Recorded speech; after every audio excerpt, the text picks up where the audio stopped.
أعوذ بالله من الشيطان الرجيم.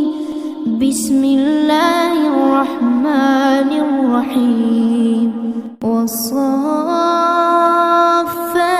صفا فالزاجرات زجرا فالتاليات ذكرا إن إلهكم لواحد رب السماوات والأرض وما بينهما ورب المشارق إنا زينا السماء الدنيا بزينة الكواكب وحفظا من كل شيطان مارد لا يسمعون إلى الملأ الأعلى ويقذفون من كل جانب دحورا ولهم عذاب واصب إلا من خطف الخطفة فأتبعه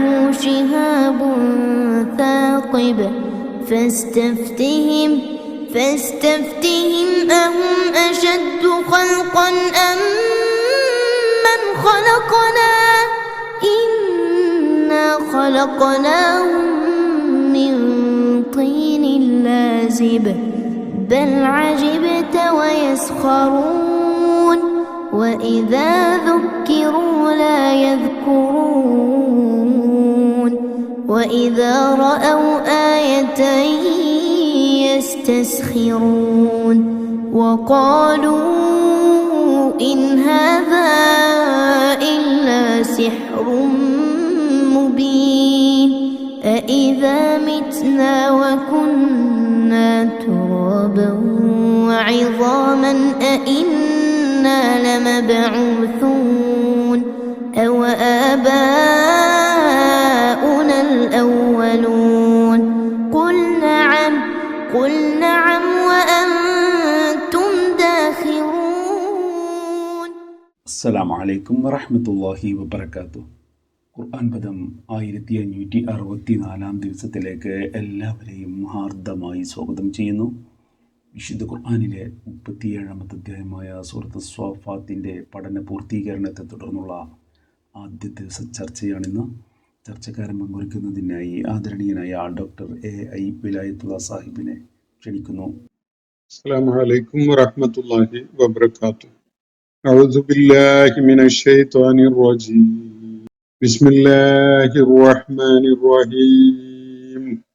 വസ്സാഫാത്തി സഫ്ഫാ ഫസ്സാജിറാത്തി സജ്റാ ഫത്താലിയാത്തി ദിക്റാ ഇന്ന ഇലാഹക്കും ലവാഹിദ് رب السماوات والأرض وما بينهما ورب المشارق إنا زينا السماء الدنيا بزينة الكواكب وحفظا من كل شيطان مارد لا يسمعون إلى الملأ الأعلى ويقذفون من كل جانب دحورا ولهم عذاب واصب إلا من خطف الخطفة فأتبعه شهاب ثاقب فاستفتهم أهم أشد خلقا أم من خلقنا إنا خلقناهم من طين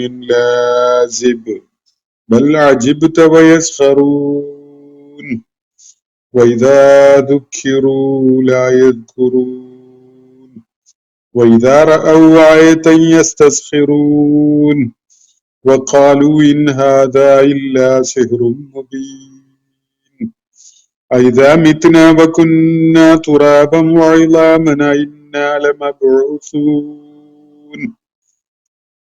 أوآباؤنا الأولون قل نعم وأنتم داخرون. സല്ലല്ലാഹു അലൈഹി വസല്ലം. സ്നേഹാദരണീയരായ സഹോദരന്മാരെ, സൂറത്ത് സ്വാഫാത്തിന്റെ പഠനം നമ്മൾ കഴിഞ്ഞ ദിവസം പൂർത്തിയാക്കിയുണ്ടായി. അതിനെ തുടർന്ന് ഈ സൂറത്തുമായി ബന്ധപ്പെട്ടുകൊണ്ട് ഉന്നയിക്കപ്പെട്ട ചോദ്യങ്ങൾക്ക് നൽകുന്ന പ്രതികരണമാണ് ഇന്ന് ഇവിടെ നടക്കുന്നത്. ഇവിടെ ഒരു 22 ചോദ്യങ്ങളാണ് നേരത്തെ അയച്ചു കിട്ടിയിട്ടുള്ളത്. 25 റെസ്പോൺസസ് എന്ന് പറയാം, 22 റെസ്പോൺസസ്. അതില് പകുതിയോളം ഇന്ന് വായിച്ച് അതിനുള്ള പ്രതികരണം നൽകാമെന്നാണ് കരുതുന്നത്. ഒന്നാമത്തെ ചോദ്യം, റബ്ബുൽ മശാരിഖ് എന്ന പ്രയോഗം ഈ സൂറത്തിലെ 5-ാമത്തെ ആയത്തിൽ വന്നതിനെ പരാമർശിച്ചുകൊണ്ടാണ് എന്നാണ് മനസ്സിലാവുന്നത്. ചോദ്യം ഇങ്ങനെയാണ്: ഖുർആനിന്റെ ഒന്നാമത്തെ അനുവാചകർക്ക് വ്യക്തമായി മനസ്സിലാകാത്ത കാര്യങ്ങൾ അവരോട് പറഞ്ഞിട്ട് എന്ത് പ്രയോജനം?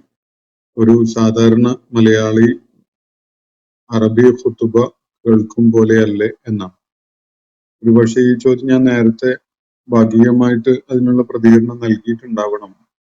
എന്തായാലും ഈ ചോദ്യം ഈ സൂറത്തിലെ റബ്ബുൽ മശാരിഖ് എന്ന പ്രയോഗം വരുന്ന 5-ാമത്തെ ആയത്ത്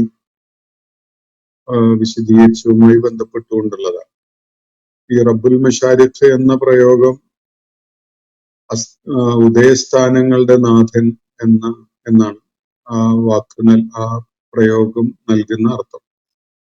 അപ്പൊ ഇതില് ആ കാലഘട്ടത്തിന് ഖുർആൻ അവതരിച്ച കാലത്ത് അതിന്റെ പ്രാപഞ്ചികമായ സൂചനകളെ മനുഷ്യർക്ക് മനസ്സിലായിട്ടുണ്ടായിരുന്നില്ല എന്നതാണ് ഒരു വസ്തുത.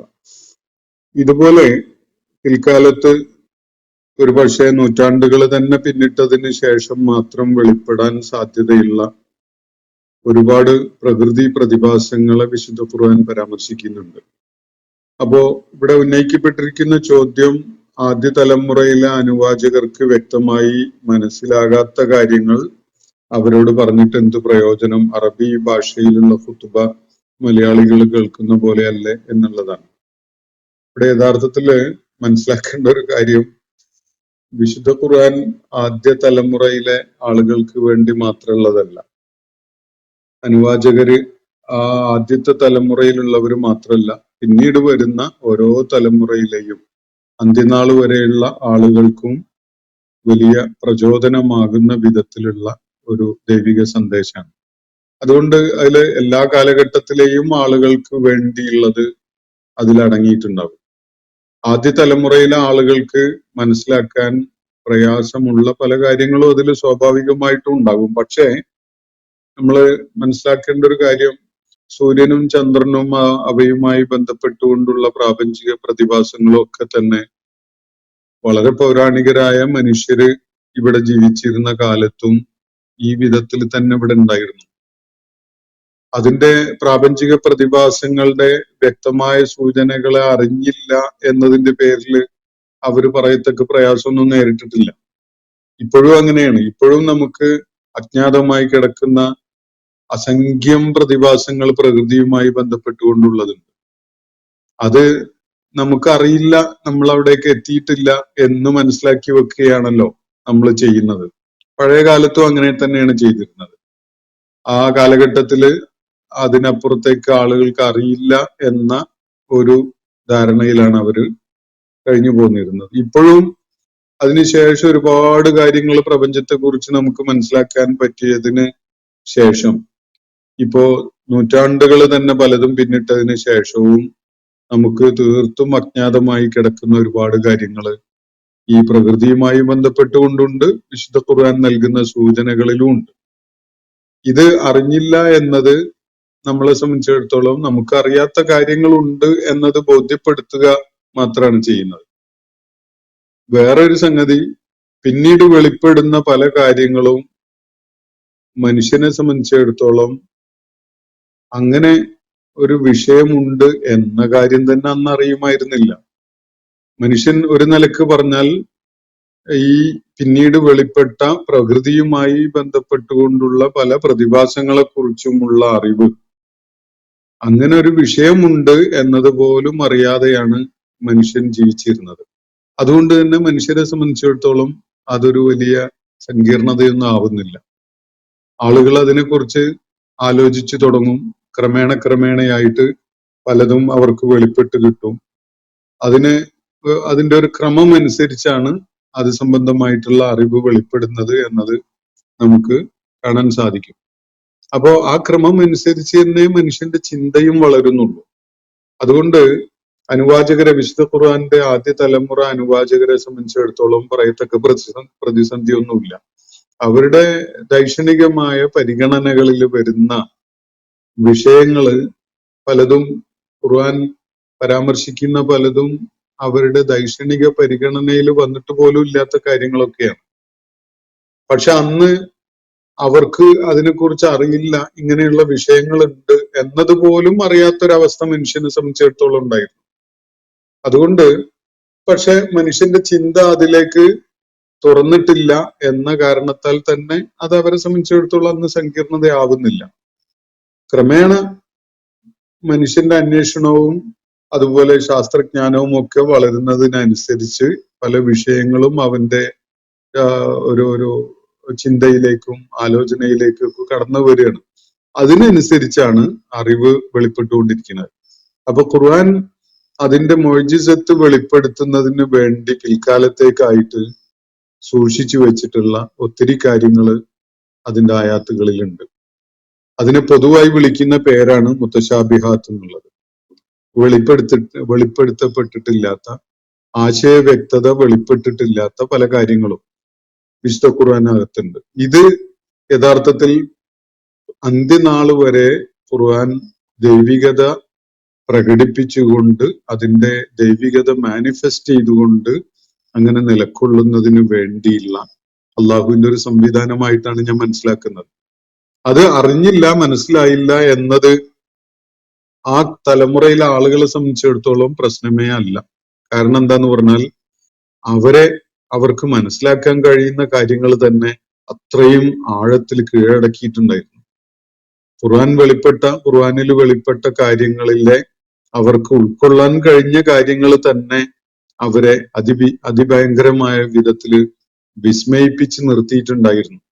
അതുകൊണ്ട് തന്നെ വെളിപ്പെട്ടിട്ടുണ്ടായിരുന്നില്ലാത്ത കാര്യങ്ങളെ ഒരു അസ്വസ്ഥത സൃഷ്ടിക്കുന്ന ഒരു കാര്യമായിട്ട് അവർക്ക് മനസ്സിലായിട്ടേ ഉണ്ടാവാനിടയില്ല. ഇപ്പോ റബ്ബുൽ മശാരിഖ് എന്നത് അവര് ഒരു പൊതു അർത്ഥത്തില് സൂര്യന്റെ പല ഉദയസ്ഥാനങ്ങൾ ഒരു പക്ഷെ ചെറിയ ചെറിയ വ്യത്യാസങ്ങൾ ഉള്ളത് എന്നൊക്കെ മനസ്സിലാക്കിയിട്ട് അവര് അതിനെ അങ്ങ് വിടുകയാണ് ചെയ്യുക. അതിനെ മനുഷ്യന്റെ ചിന്ത അതിലേക്ക് വേണ്ടത്ര പോകാൻ സാഹചര്യം ഒരുക്കുന്ന വിധത്തിലുള്ള മാറ്റം ഭൗതിക ലോകത്തുണ്ടായിട്ടില്ല എന്നതാണ് അതിന് കാരണം.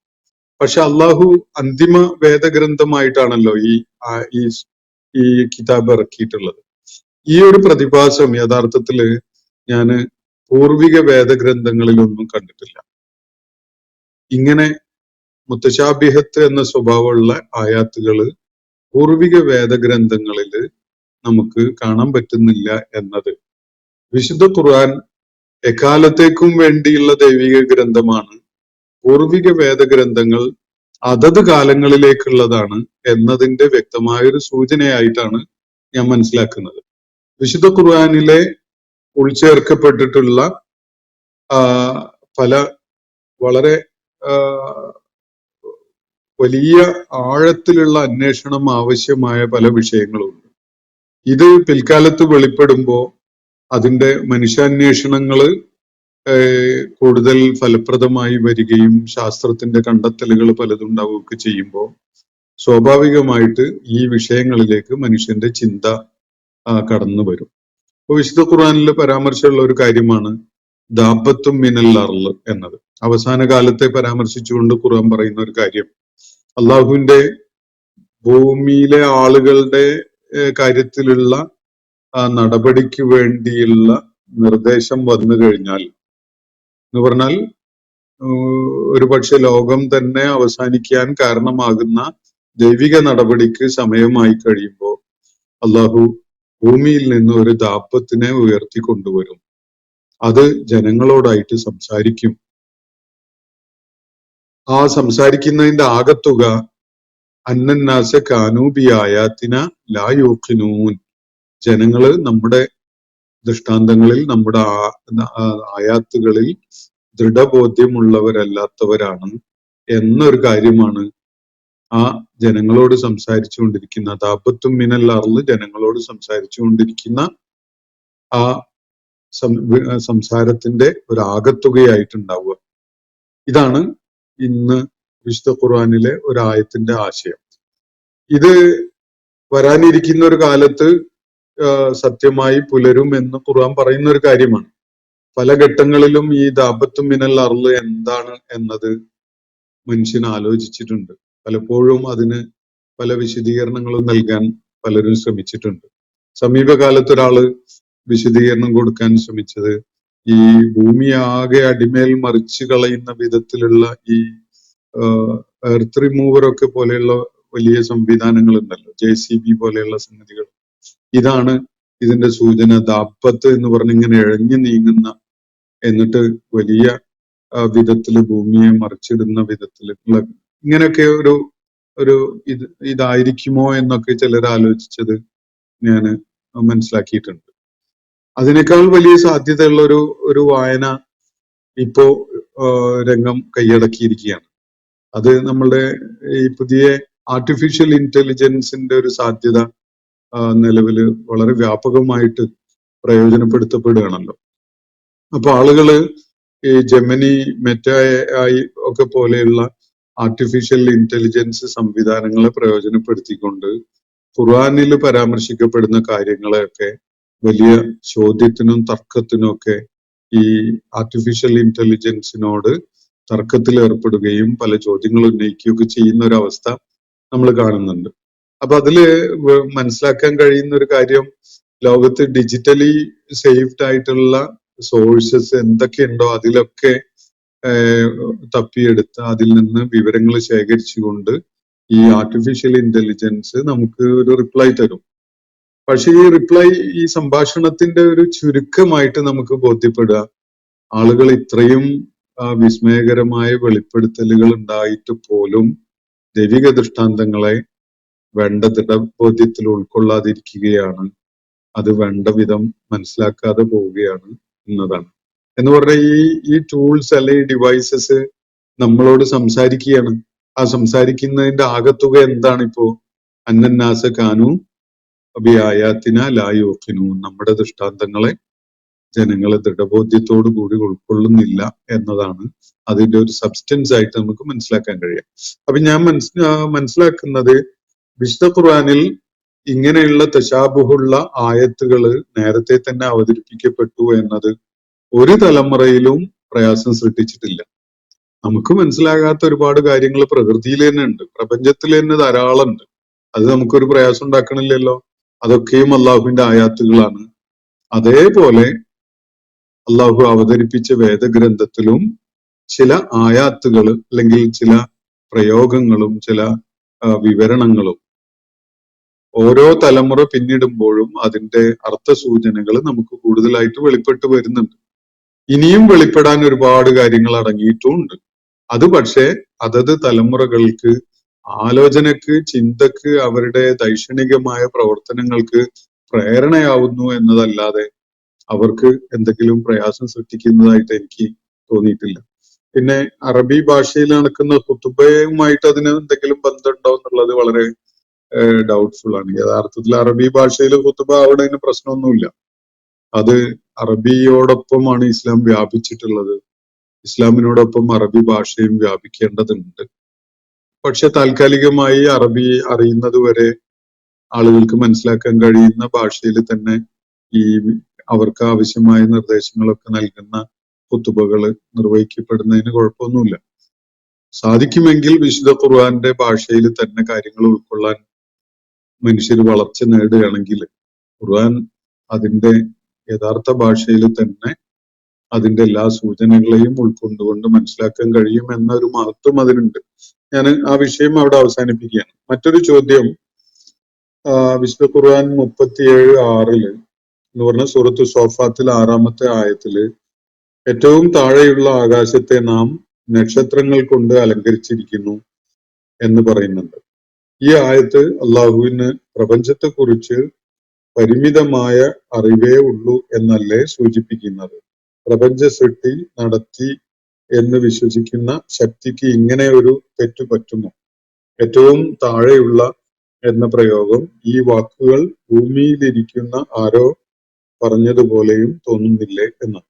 യഥാർത്ഥത്തില് മുകളില് ഞാൻ നേരത്തെ കേൾപ്പിച്ച ആ ചോദ്യം ഉണ്ടല്ലോ, ആ ചോദ്യത്തിന്റെ നേരെ വിപരീത തലത്തിൽ നിന്നുകൊണ്ടാണ് ഈ ചോദ്യം.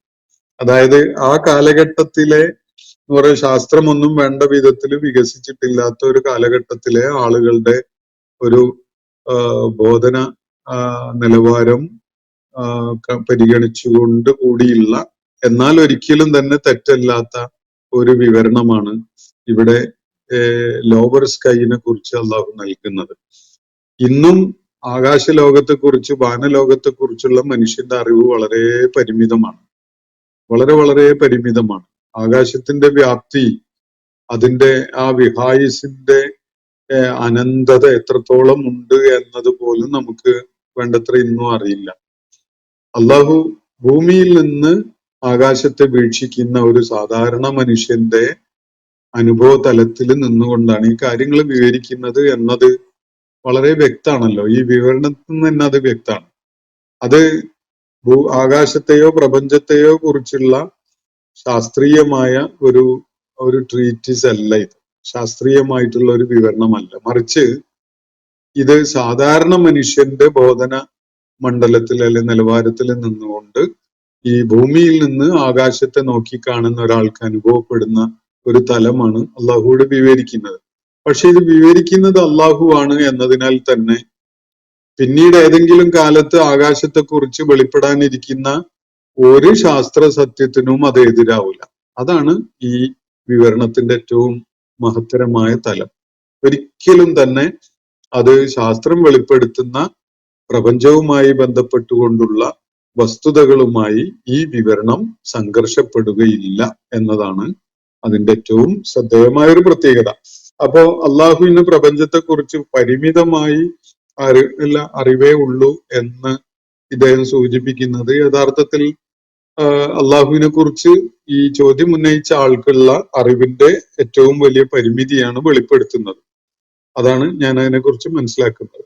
പ്രപഞ്ച സൃഷ്ടി നടത്തിയെന്ന് വിശ്വസിക്കുന്ന ശക്തിക്ക് ഇങ്ങനെ ഒരു തെറ്റ് സംഭവിക്കുമോ എന്ന് ചോദിച്ചാൽ ഇങ്ങനെ ഒരു തെറ്റും അതിലില്ല. ഭൂമിയിൽ നിന്നും മനുഷ്യൻ മേലോട്ട് നോക്കുമ്പോൾ കാണുന്ന ആകാശത്തെ മനുഷ്യന് അനുഭവപ്പെടുന്ന വിധത്തിലുള്ള ഒരു വിവരണം നൽകിയിരിക്കുകയാണ് ഇവിടെ. അത് പക്ഷേ ഒരു ഘട്ടത്തിലും ശാസ്ത്രം വെളിപ്പെടുത്തുന്ന പ്രപഞ്ചത്തെക്കുറിച്ചുള്ള വിവരണങ്ങളുമായിട്ട് സംഘർഷപ്പെടുകയേ ഇല്ല. അത് നിങ്ങൾ ഏത് ശാസ്ത്ര സത്യം വെച്ചുകൊണ്ടും അതിനോടൊന്ന് മാറ്റുരച്ച് നോക്കൂ. ഇനി AI-യുടെ സഹായമൊക്കെ സ്വീകരിച്ചുകൊണ്ടും നിങ്ങൾക്ക് നടത്തി നോക്കാം. എന്തെങ്കിലും സംഘർഷം അതുണ്ടോ എന്നതുണ്ടെങ്കിൽ എന്താണ് ആ സംഘർഷം എന്നത് നിങ്ങൾ വെളിപ്പെടുത്തി പുറത്തു വരൂ അതുമായിട്ട്. അത്രേ അത് സംബന്ധമായിട്ട് പറയാൻ ഈ സന്ദർഭത്തിൽ ഞാൻ ഉദ്ദേശിക്കുന്നുള്ളൂ. കാരണം ആകാശത്തെക്കുറിച്ചുള്ള മനുഷ്യന്റെ അറിവ് ഇപ്പോൾ ഉള്ളത് പോലും വളരെ വളരെ പരിമിതമാണ്. ആ പരിമിതിയിൽ നിന്നുകൊണ്ടാണ് മനുഷ്യൻ അള്ളാഹുവിന്റെ വിവരണത്തെക്കുറിച്ച് ഇവിടെ പരിഹാസപൂർവം സംസാരിക്കുന്നത്. അതോടെ ഇരിക്കട്ടെ. ഇതിൽ എന്താണ് അസ്വാഭാവികമായിട്ടുള്ളത്? ഇതില് അള്ളാഹുവിന്റെ അറിവിന്റെ പരിമിതി വെളിപ്പെടുത്തുന്ന എന്ത് കാര്യമാണുള്ളത്? താഴെ ആകാശത്തെ എന്ന് പറഞ്ഞാൽ നമ്മള് ഭൂമിയിൽ നിന്ന് മേലോട്ട് നോക്കുമ്പോൾ കാണുന്ന ആകാശത്തിന്റെ പ്രതലം ഇങ്ങനെയൊക്കെ തന്നെയല്ലേ? അതിലെന്താണ് വ്യത്യാസമുള്ളത്? ആകാശത്തിന് അതിന്റെ ഈ നമ്മൾ കാണുന്ന നഗ്നനേത്രങ്ങൾ കൊണ്ട് കാണുന്ന ഒരു തലം മാത്രമല്ല ഉള്ളത് എന്നത് ബഹിരാകാശ യാത്രയൊക്കെ ചെയ്ത മനുഷ്യന് പറഞ്ഞു കൊടുക്കേണ്ടതുണ്ടോ? അപ്പോ നമ്മൾ താഴെ നിന്ന് നോക്കുമ്പോൾ കാണുന്ന ഒരു തലമുണ്ട്, ബഹിരാകാശത്തേക്ക് പോകുമ്പോൾ കാണുന്ന ചിത്രം വേറെ ഒന്നാണ്. ഇനിയും അതിന്റെ ഒരുപാട് അകലേക്ക് നമ്മൾ ബഹിരാകാശ യാത്രയിൽ പോവാൻ സാധിക്കുകയാണെങ്കിൽ ഒരുപക്ഷെ ഇതിനേക്കാളൊക്കെ വിസ്മയകരമായ പല സംഗതികളും ഈ ഉപരിലോകത്തെ കുറിച്ച് മനസ്സിലാക്കാൻ കഴിഞ്ഞെന്ന് വരും. അപ്പോ ഈ പറയുന്നതിന് യാതൊരു സംഘർഷവും ശാസ്ത്രീയമായ അറിവിനോ അല്ലെങ്കിൽ കണ്ടെത്തലിനോ ഒരു സംഘർഷവും ഇല്ല എന്നതാണ് വസ്തുത. ഇനി മറ്റൊരു ചോദ്യത്തിലേക്ക് കടക്കുകയാണ്. ഇത് പത്തിമടക്കൽ എന്നത് ഉൾപ്പെടെ ഈ പറയുന്ന കാര്യങ്ങൾ എല്ലാം അള്ളാഹുവിനും അള്ളാഹുവിന്റെ വിശ്വാസികൾക്കും അനുയായികൾക്കും കൂടി ഒരുപോലെ ആപ്ലിക്കബിൾ അല്ലേ? ഇതിലൊക്കെ എന്തെങ്കിലും യുക്തിയോ വാസ്തവികതയോ ഉണ്ടോ എന്നാണ് ചോദ്യം. ഇവിടെ അന്ന് അത് ഒക്ടോബർ 30 നടന്ന ചർച്ചയുടെ അടിസ്ഥാനമായ ആയത്തുകളായിട്ട് ബന്ധപ്പെട്ടുകൊണ്ടാണ്. സൂറത്ത് സോഫാത്തിലെ 25 മുതൽ 32 വരെയുള്ള ആയത്തുകളാണ് അന്ന് ചർച്ച ചെയ്തിരുന്നത്. അതില് അടങ്ങിയിട്ടുള്ള 2 ആയത്തുകൾ, മാലക്കും ലാ തനാസറൂൻ, എന്താണ് നിങ്ങൾക്ക് പറ്റിപ്പോയത്, നിങ്ങൾ എന്തേ പരസ്പരം സഹായിക്കാതിരിക്കുന്നത്, ബൽ ഹുമുൽ യൗമ മുസ്തസ്ലിമൂൻ, അങ്ങനെയല്ല, അന്ന് ആ ദിവസം അവരെല്ലാവരും കീഴ്പ്പെട്ട അവസ്ഥയിലായിരിക്കും എന്നാണ്. ഈ വിവരണത്തിനെ അടിസ്ഥാനപ്പെടുത്തിക്കൊണ്ടായിരിക്കണം അദ്ദേഹം ഈ പത്തിമടക്കൽ എന്നത് ഉൾപ്പെടെയുള്ള വസ്തുത ഇത് എല്ലാവരെ പറ്റിയും ബാധകമല്ലേ എന്നൊക്കെ പറഞ്ഞുകൊണ്ട് അയാൾ പറയുന്നത്. അപ്പൊ യഥാർത്ഥത്തില് അള്ളാഹുവിനെ അംഗീകരിക്കാതെ അള്ളാഹുവിനെ വെല്ലുവിളിച്ചുകൊണ്ടൊക്കെ ജീവിച്ച ആളുകളും അവരുടെ പല മൂർത്തികളും അവരുടെ വലിയ നേതാക്കന്മാരും ഒക്കെ ഉണ്ട്. ഇവര് അന്ത്യനാളിൽ മനുഷ്യരൊക്കെയും തന്നെ അള്ളാഹുവിന്റെ മുന്നിൽ വിധേയപ്പെട്ടവരായിക്കൊണ്ടാണല്ലോ ഹാജരാക്കപ്പെടുക. റിബല്യസ് ആയിട്ട് പ്രതിഷേധിക്കുന്നവരായിക്കൊണ്ടോ അല്ലെങ്കിൽ ധിക്കാരം കാണിക്കുന്നവരായിക്കൊണ്ടോ ഒന്നുമല്ല അവർ വരിക. അവരുടെ എല്ലാ ആയുധങ്ങളും വെച്ച് കീഴടങ്ങിയവരായിക്കൊണ്ട് മാത്രമാണ് മുഴുവൻ മനുഷ്യരും അവിടെ ഹാജരാക്കപ്പെടുക എന്നാണ് ഖുർആൻ പറയുന്നത്. അപ്പോ ഈ പത്തിമടക്കുക എന്ന് പറയുന്ന ഈ കാര്യം അള്ളാഹുവിനും അവനെ അള്ളാഹുവിനെ അംഗീകരിക്കുന്നവരും അവർക്കും ബാധകമല്ലേ എന്നാണല്ലോ ചോദിക്കുന്നത് ഇവിടെ. ഇത് ഈ 2 വിഭാഗങ്ങൾ അള്ളാഹുവിന്റെ കാര്യത്തില് ബാധകമാണോ എന്ന് ചോദിച്ചാൽ ഒരിക്കലും അല്ല. കാരണം അള്ളാഹുവാണ് ഈ പ്രപഞ്ച സാകല്യത്തിന്റെ സൃഷ്ടാവ്.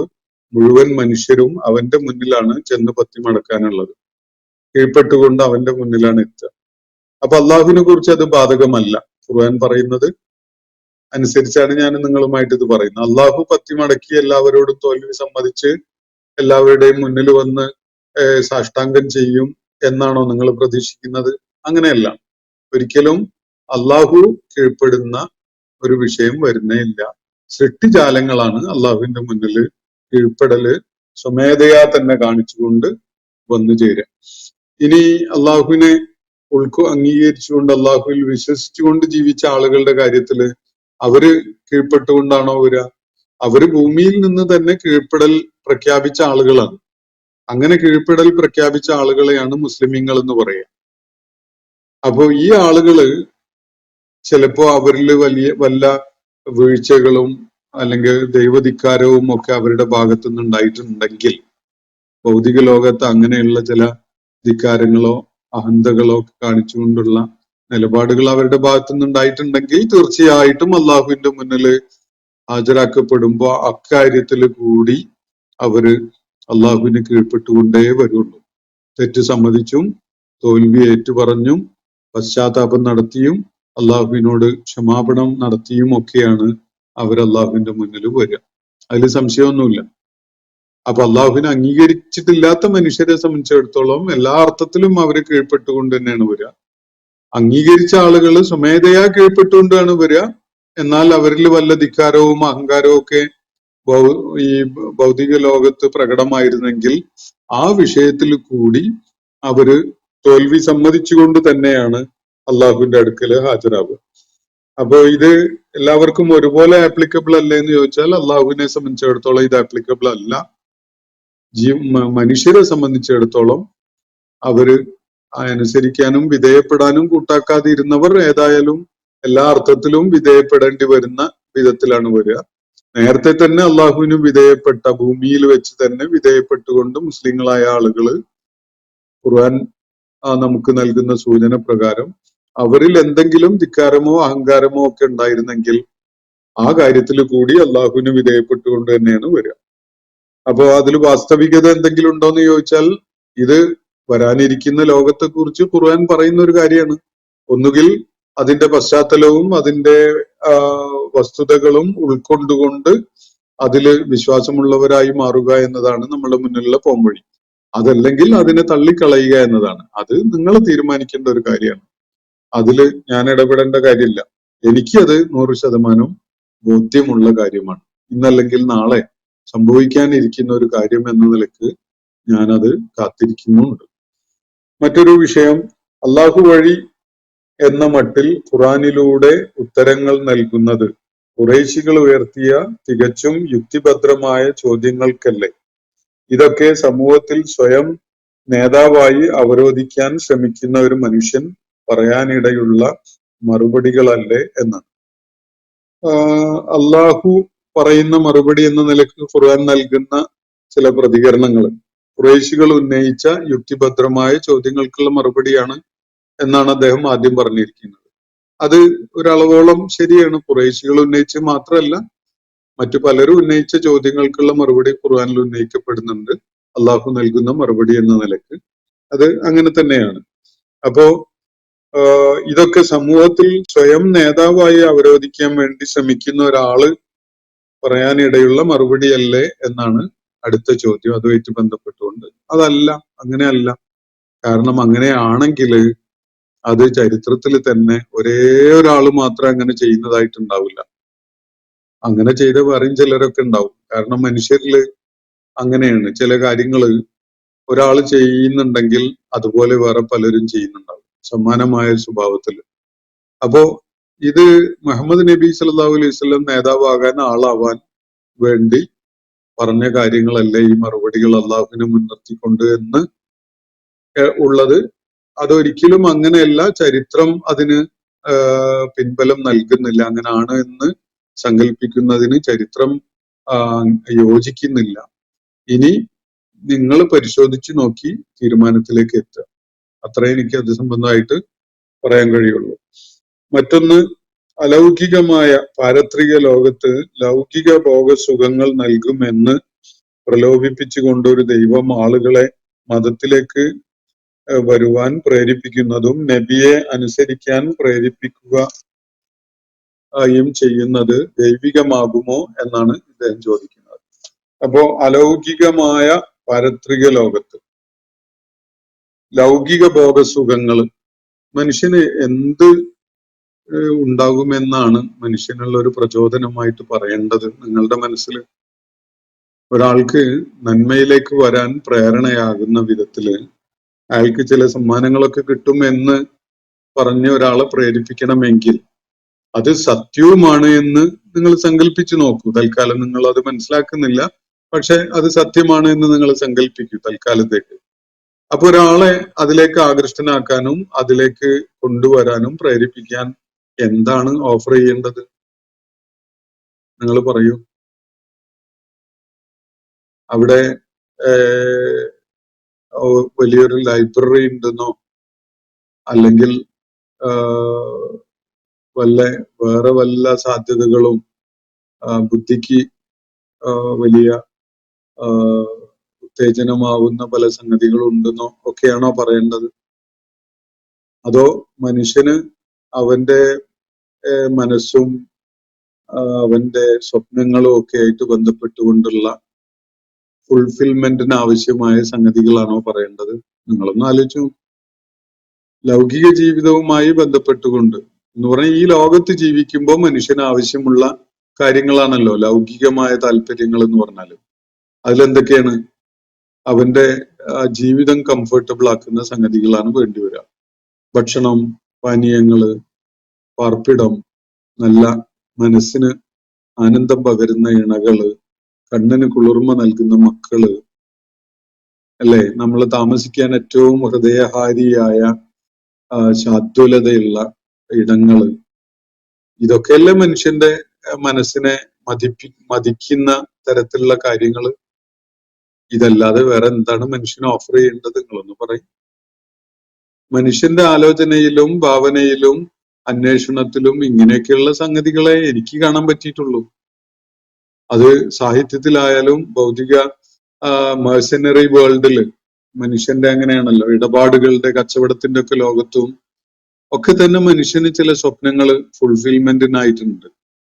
അത് ഈ അടിസ്ഥാന ആവശ്യങ്ങളുമായി ബന്ധപ്പെട്ടുകൊണ്ടുള്ളതാണ്, അല്ലെ? അതാണ് മനുഷ്യനെ എപ്പോഴും അതിന് പ്രേരിപ്പിക്കുക. ഇതല്ലാത്ത മറ്റെന്താണ് അള്ളാഹു ഓഫർ ചെയ്യേണ്ടത്? ഇനി ഇങ്ങനെയുള്ളത് ചെയ്തിട്ട് മതത്തിലേക്ക് ആളുകളെ കൊണ്ടുവരുന്നു എന്ന് പറഞ്ഞാൽ മതമാണ് യാഥാർത്ഥ്യമെങ്കിലോ, ഖുർആൻ മുന്നോട്ട് വെക്കുന്ന ദീനാണ് യാഥാർത്ഥ്യമെങ്കിൽ ആളുകളെ അതിലേക്ക് തന്നെയല്ലേ ആകർഷിക്കേണ്ടത്? അതിലേക്ക് ആകർഷിക്കാൻ അവന്റെ മനസ്സിന് ഇമ്പമുണ്ടാക്കുന്ന കാര്യങ്ങൾ തന്നെയല്ലേ പറയേണ്ടത്. ഇത് വെറുതെ പറയുകയാണെങ്കിൽ അത് അവാസ്തവമായ ഒരു സംഗതിയാണ്. പക്ഷെ അത് യാഥാർത്ഥ്യം കൂടിയാണെങ്കിലോ, യാഥാർത്ഥ്യമാണോ അല്ലേ എന്നത് നിങ്ങളുടെ യുക്തിബോധം വെച്ചിട്ട് നിങ്ങൾ തീരുമാനത്തിലേക്ക് എത്തും. അത്രേ അത് സംബന്ധമായിട്ട് പറയാൻ സാധിക്കുകയുള്ളൂ. ഇനി മറ്റൊരു ചോദ്യം, സ്വർഗത്തിൽ ചെല്ലുന്ന ആത്മാക്കൾ, ശരീരങ്ങൾ എത്ര പ്രാവശ്യം അള്ളാഹുവിന് നമസ്കാരം ചെയ്യണം എന്ന കാര്യം ഏതെങ്കിലും തരത്തിൽ ഖുർആനിൽ വ്യക്തമാക്കപ്പെട്ടിട്ടുണ്ടോ എന്നതാണ് ചോദ്യം. എത്ര തവണ അള്ളാഹുവിന് നമസ്കാരം ചെയ്യണം എന്ന കാര്യം ഖുർആനിൽ വ്യക്തമാക്കപ്പെട്ടതായിട്ട് എനിക്ക് കാണാൻ പറ്റിയിട്ടില്ല. സ്വർഗത്തിലെത്തുന്ന മനുഷ്യാത്മാക്കൾ അല്ലെങ്കിൽ മനുഷ്യർ തന്നെ എത്ര പ്രാവശ്യം അള്ളാഹുവിന് നമസ്കാരം ചെയ്യേണ്ടി വന്നാലും അത് അവർക്ക് ഏറ്റവും ആനന്ദമുള്ള ഒരു സംഗതിയായിരിക്കും. അതുകൊണ്ട് അതിലൊരു മടുപ്പൊന്നും അവർക്ക് ഉണ്ടാവില്ല. അവര് നിരന്തരമായി അള്ളാഹുവിനെ പ്രകീർത്തിക്കുന്നതിലും അവനുള്ള സ്തുതികീർത്തനങ്ങൾ അർപ്പിക്കുന്നതിലും ഒക്കെ വ്യാപൃതരായിരിക്കും എന്നത് അവരെ സംബന്ധിച്ചിടത്തോളം യാതൊരു വിധത്തിലുമുള്ള പ്രയാസമുള്ള കാര്യവുമാവില്ല. അവർക്ക് വലിയ ആനന്ദമുണ്ടാക്കുന്ന ഒരു അനുഭവവും ആയിരിക്കും. അങ്ങനെയാണെങ്കിൽ പിന്നെ അത് എത്ര തവണയായാലും എന്താ പ്രശ്നം? എത്ര തവണയായിക്കോട്ടെ, അതിനെന്താണ് ബുദ്ധിമുട്ടുള്ളത്? അപ്പോ ഇന്നത്തെ സെഷൻ ഞാനിവിടെ അവസാനിപ്പിക്കുകയാണ്. 7 ചോദ്യങ്ങളാണ് ഇന്ന് കൈകാര്യം ചെയ്യപ്പെട്ടിട്ടുള്ളത്. ഒരുപക്ഷെ 1-2 ദിവസങ്ങൾ കൂടി ഈ പ്രക്രിയ പൂർത്തീകരിക്കാൻ വേണ്ടി വന്നെന്ന് വരും. അള്ളാഹു നമ്മെ എല്ലാവരെയും അനുഗ്രഹിക്കുമാറാവട്ടെ. വാഖിറുദഅ്വാന അനിൽ ഹംദുലില്ലാഹി റബ്ബിൽ ആലമീൻ. അസ്സലാമു അലൈക്കും വറഹ്മത്തുള്ളാഹി വബറകാതുഹു. ഇന്നത്തെ ഖുർആൻ പദം ഇവിടെ സമാപിക്കുന്നു. ഖുർആൻ പഠനത്തിൽ പങ്കെടുത്ത എല്ലാവർക്കും അല്ലാഹു അർഹമായ പ്രതിഫലം നൽകി അനുഗ്രഹിക്കട്ടെ. വആഖിർ ദഅ്വാന അനിൽ ഹംദുലില്ലാഹി റബ്ബിൽ ആലമീൻ. അസ്സലാമു അലൈക്കും വറഹ്മത്തുള്ളാഹി വബറകാതുഹു.